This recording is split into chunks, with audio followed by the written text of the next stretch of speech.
Seigneur, ta parole est grande, elle demeure à jamais. Ta parole est infaillible, rien ne peut la supprimer. Naaman le Syrien était le commandant de l'armée du roi de Syrie, mais il était un lépreux. Comment ce grand homme a-t-il pu vivre en tant que lépreux? Que dit la loi de l'Ancien Testament sur comment agir avec un lépreux? Pourquoi Naaman, le commandant de l'armée de Syrie, a-t-il refusé la parole d'Élisée d'aller se lever dans le Jourdain cette fois?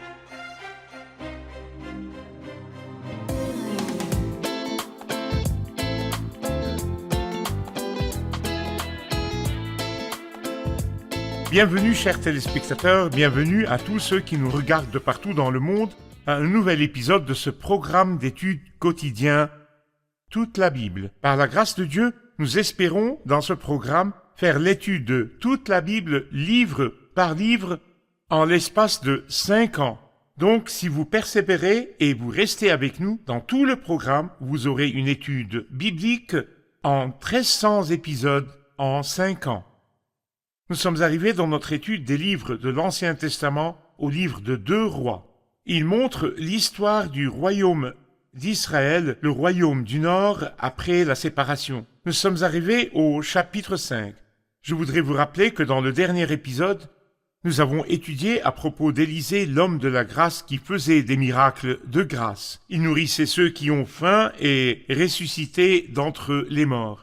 Sa grâce s'est prouvée en tant que réflexion du Seigneur Jésus-Christ, le vrai homme de grâce.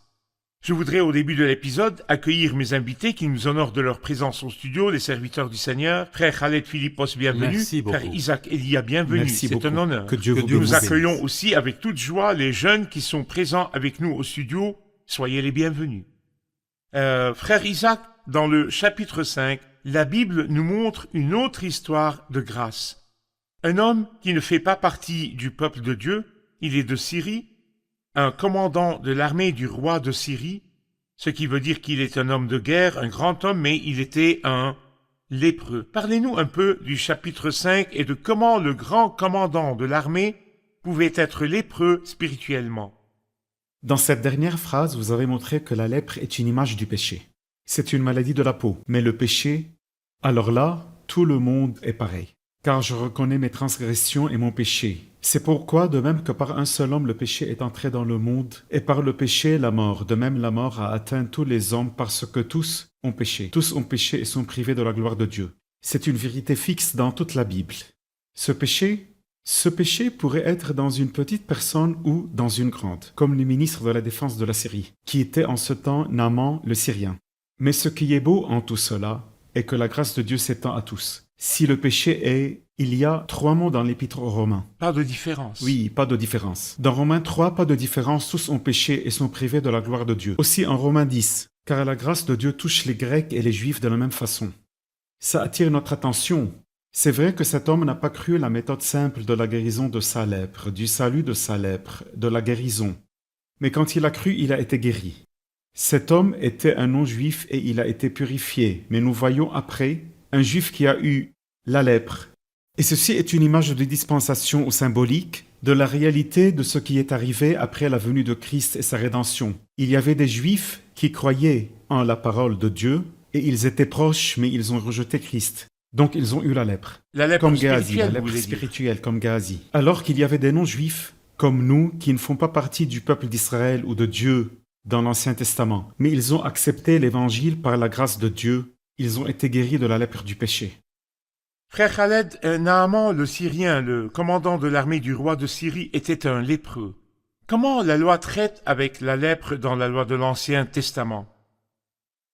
Dans la loi qui est les 5 livres de Moïse, il y a une grande section dans le livre de Lévitique qui parle de cette maladie sérieuse qui est la lèpre. Mais elle n'en parle pas de la perspective humaine en disant que c'est une maladie contagieuse et tout cela, mais plutôt d'une perspective divine.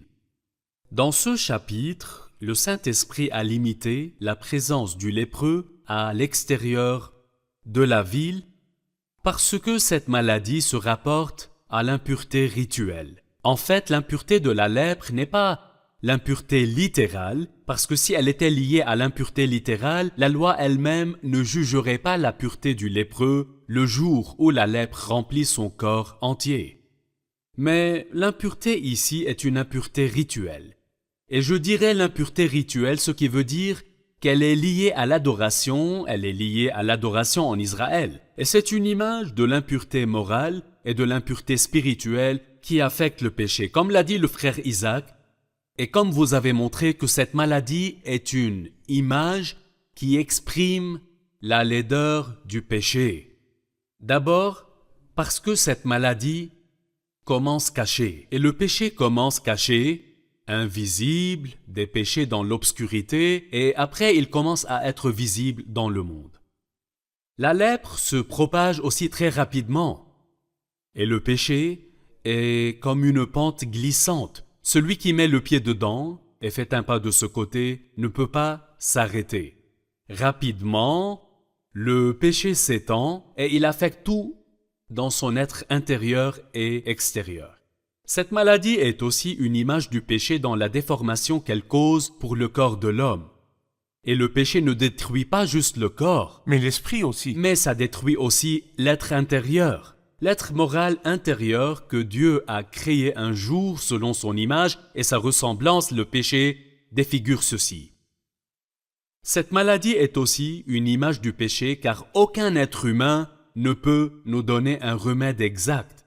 Personne n'en a guéri quelqu'un d'autre. Même quand le prêtre jugeait le lépreux dans l'Ancien Testament, il ne disait pas qu'il est guéri, mais la Bible dit qu'il le jugerait pur. Donc il n'y a pas de guérison chez les gens, il n'y a aucun espoir de guérison de la lèpre. Mais Dieu est le seul qui sache comment intervenir pour guérir cette maladie. Cette maladie horrible peut aussi toucher tout le monde. Comme notre frère bien-aimé Isaac l'a montré, elle a atteint un serviteur nommé Géasi et une autre fois elle a atteint un roi nommé Osias. Donc cette maladie ne dépend pas d'un certain statut, tout comme le péché. Le péché peut atteindre une personne dans le besoin qui volerait pour manger.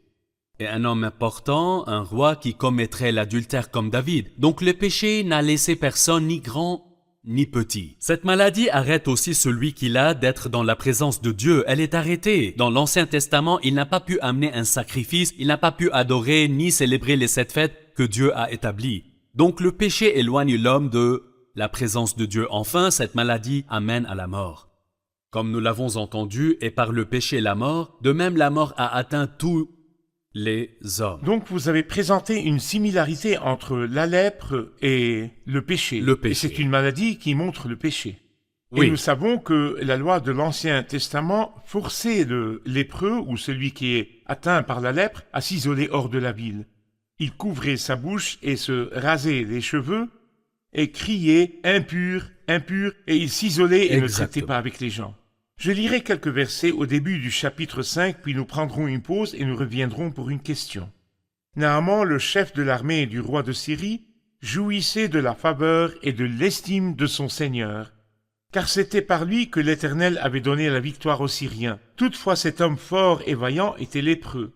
Or les Syriens avaient mené des expéditions et ils avaient ramené prisonnière une petite fille du pays d'Israël. Celle-ci était au service de la femme de Naaman, et elle dit à sa maîtresse, « Si seulement mon Seigneur pouvait voir le prophète qui se trouve à Samarie, il le guérirait de sa lèpre. » Naaman alla dire à son Seigneur, « La jeune fille du pays d'Israël a parlé de telle et telle manière. » Le roi de Syrie dit, « Vas-y, rends-toi à Samarie, je vais envoyer une lettre au roi d'Israël. » Nous ferons une pause, chers téléspectateurs, et nous reviendrons et nous prendrons une question de nos invités.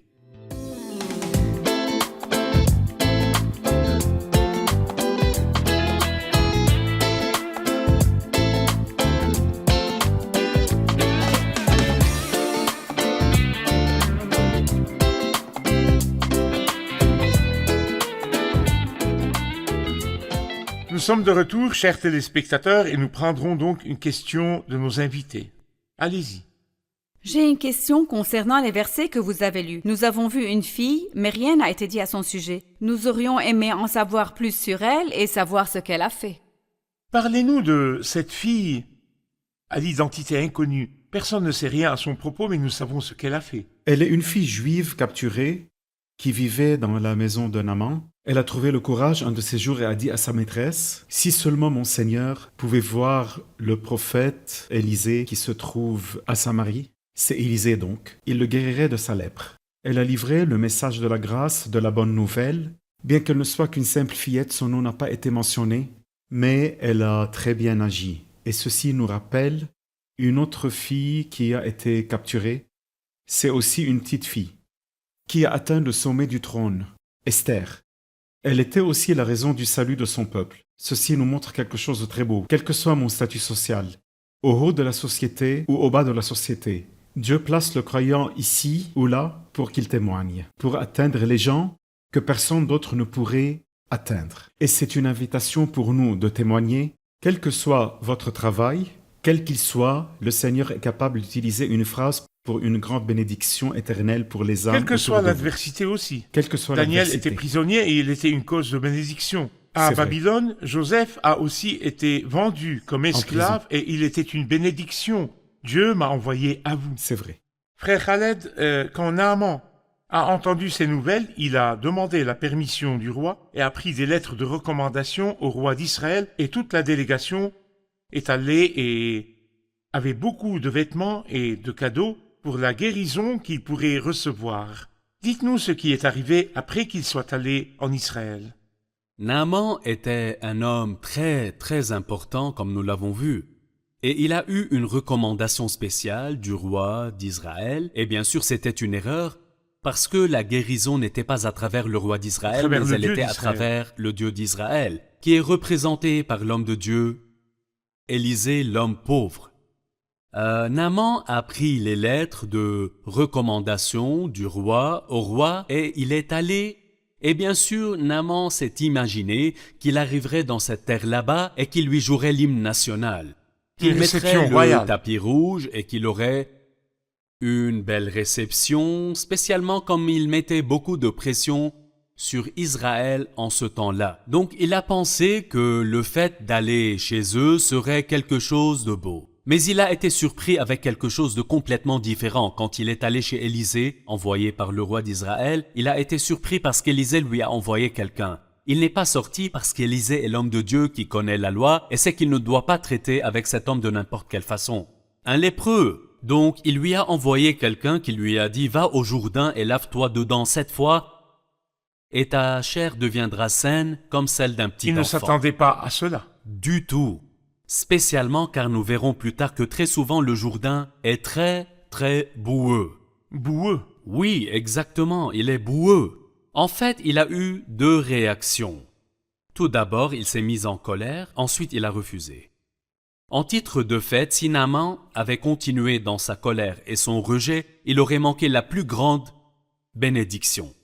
Et jusqu'à maintenant, si n'importe qui continue dans sa colère et son rejet de l'évangile de Christ et du sacrifice de Christ, il se priverait de la plus grande bénédiction. Pourquoi Naaman était-il en colère? Il y a un verset que Paul a dit aux croyants à Corinthe que l'homme naturel n'accepte pas ce qui vient de l'Esprit de Dieu car c'est une folie pour lui.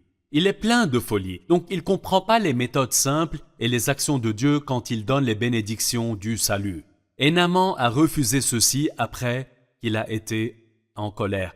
Naaman a refusé d'aller se laver dans le Jourdain et il avait ces excuses humaines très triviales qui, quand elles sont mises à côté des actions de Dieu, paraissent sans valeur. Donc c'est une réaction spontanée de l'homme naturel et nous ne devrions pas être surpris. L'homme naturel veut dire l'homme normal. L'homme normal. Qui n'est pas né de Dieu. L'homme éduqué, dans lequel le Saint-Esprit n'habite pas, celui qui ne connaît pas la valeur de l'Évangile et ne connaît pas le sacrifice de Christ.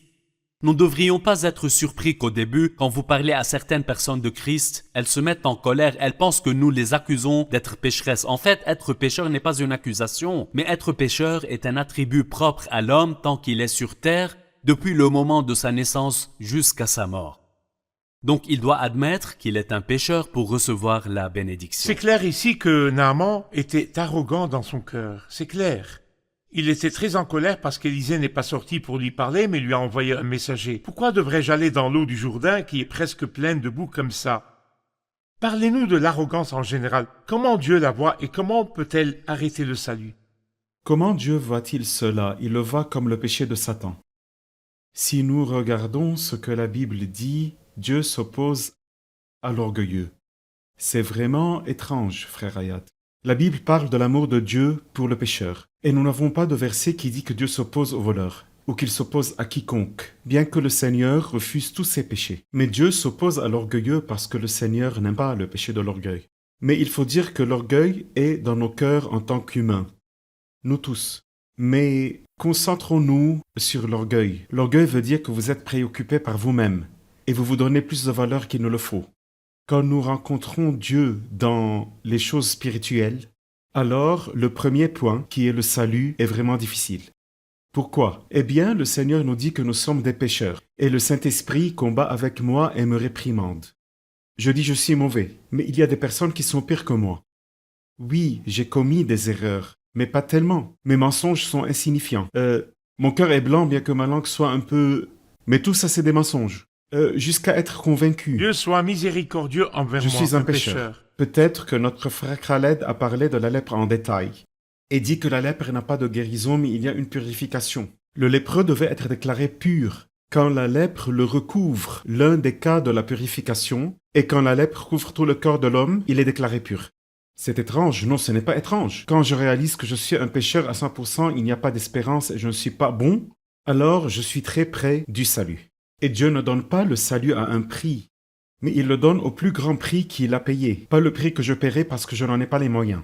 Très bien. Christ a payé le prix sur la croix. Très bien. Nous ferons une pause et nous reviendrons pour prendre une question. Chers téléspectateurs, nous nous reverrons après la pause. Restez branchés.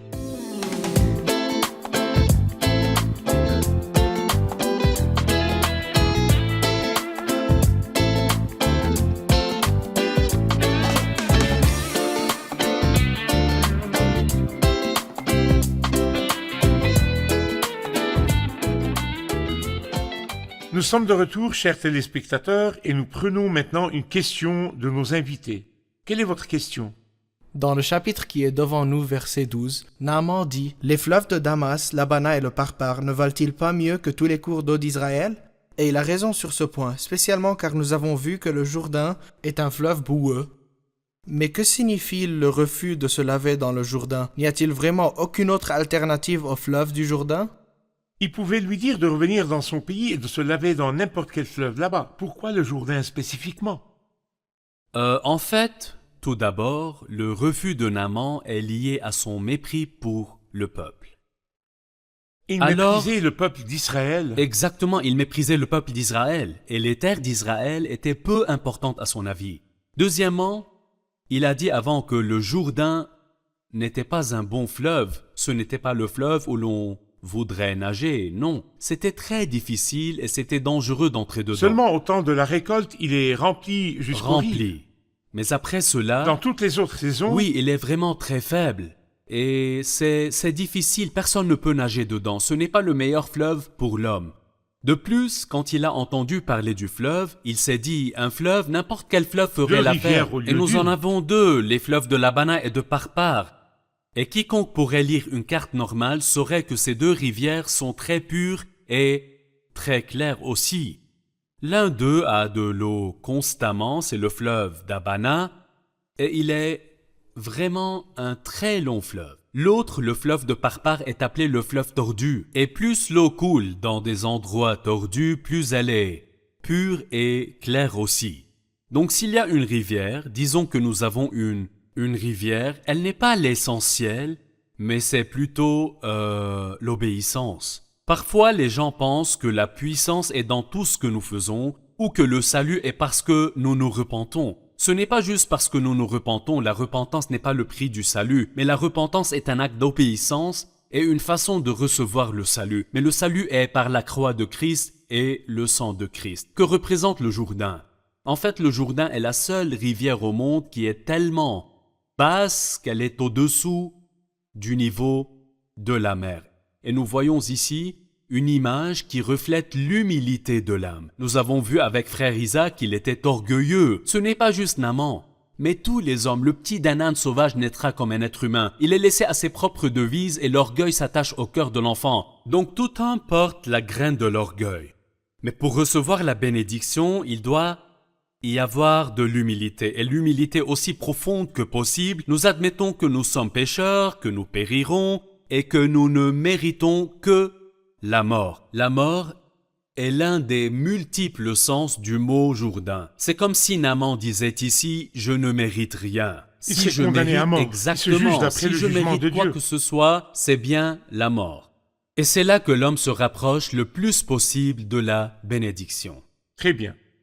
Des choses sont arrivées et à la fin il a obéi. Il a été conseillé par son escorte qui lui disait qu'il ne perdrait rien. Il a essayé et est descendu la première fois et la seconde jusqu'à la 7e fois.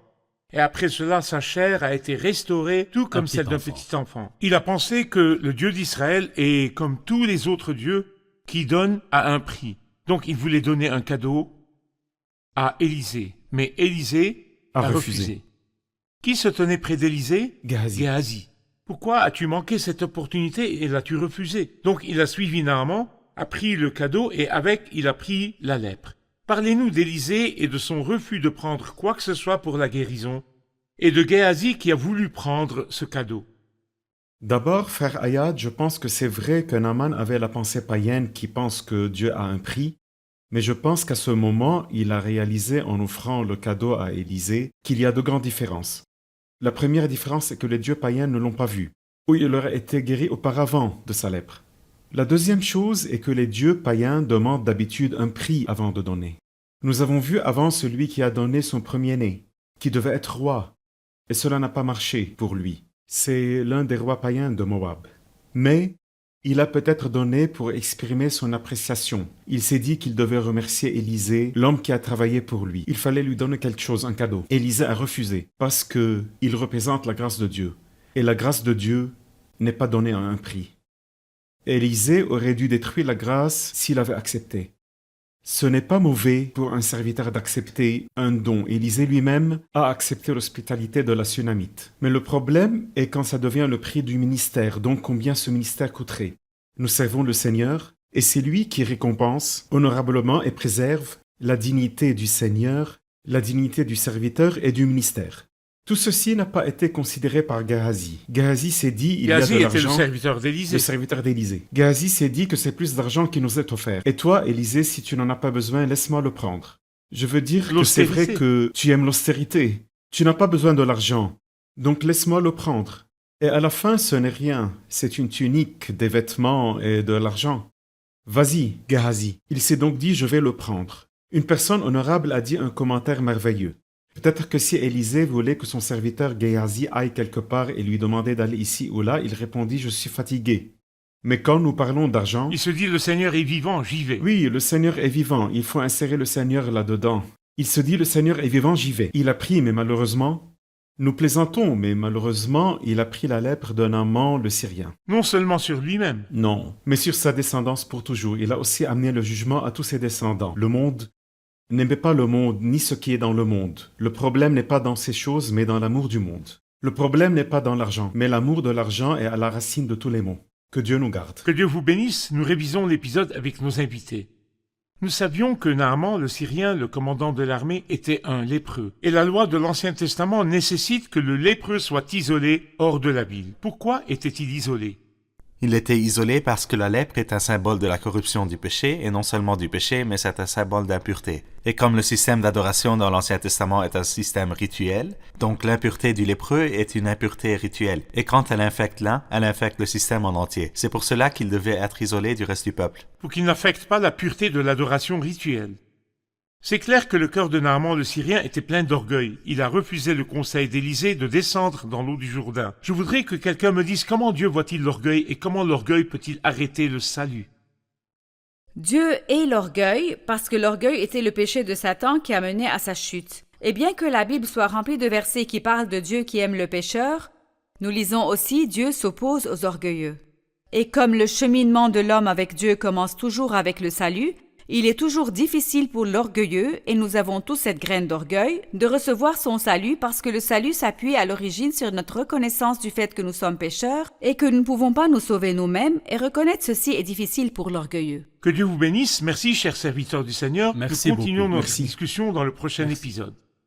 Chers téléspectateurs, acceptez l'œuvre de Christ gratuite pour vous, qu'il a accomplie sur la croix, et vous recevrez la guérison éternelle de la plaie du péché. Nous nous reverrons dans le prochain épisode. Que le Seigneur soit avec vous. Le fer est tombé au fond du fleuve du Jourdain. Une branche verte a été coupée et jetée dans l'eau, et le fer a flotté. Est-ce un miracle ou juste une histoire? Les Syriens voulaient capturer Élisée à Dothan, donc il les a frappés d'aveuglement, les a menés à la cité, ensuite les a guéris et a préparé un grand repas pour eux. Quelle est l'histoire de grâce qui s'est manifestée dans cette histoire? Dieu est intervenu pour sauver son serviteur Élisée à Dothan, et il l'a gardé face à la conspiration des Syriens. Mais il a aussi permis que Joseph à Dothan aussi soit pris et vendu comme esclave. Quelles sont les méthodes que Dieu utilise avec ses enfants?